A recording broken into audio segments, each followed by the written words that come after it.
What a moment. యావత్ దేశం కళ్ళలో ఆనంద బాష్పాలు నిండిన క్షణాలవి.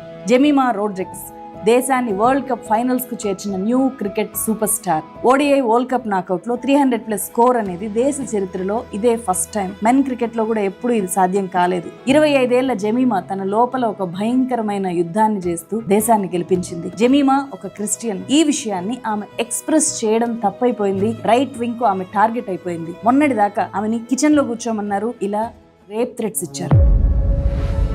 ఇంటర్నేషనల్ క్రికెట్ లోకి వచ్చి 4 years అవుతున్న 2022 world cup, 2022 Commonwealth games, 2023 T20 world cup, వీటన్నిటిలో ఆమెను దూరం పెట్టారు. ఆమె తండ్రి రిలీజియస్ కన్వర్షన్స్ చేస్తున్నారు అని నిందలేశారు. అదే ఆరోపణలతో ముంబై ఖర్జింకానా క్లబ్ లో ఆమె మెంబర్షిప్ క్యాన్సిల్ చేశారు.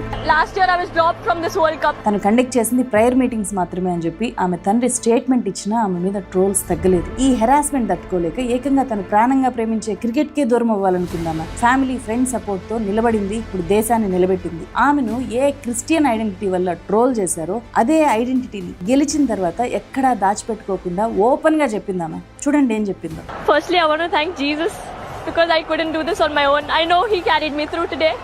I want to thank my mom, my dad, my coach and every single person who just believed in me throughout this time. మొన్న ఆమెను హేట్ చేసిన వాళ్ళు ఈ రోజు ఆమె గెలుపుని సెలబ్రేట్ చేసుకుంటున్నారు. వీటన్నిటిని మించి ఉమెన్ క్రికెట్ అంటే ఉన్న చిన్న చూపును, discrimination Jemimah Rodrigues long jump చేసి చెరిపేసింది.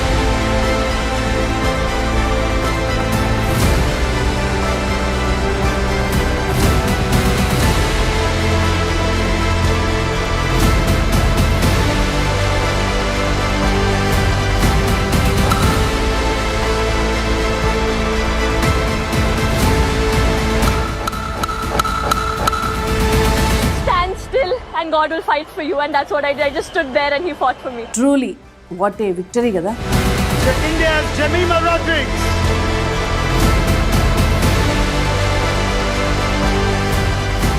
అమ్మాయిలు బ్యాట్ అందుకోండి.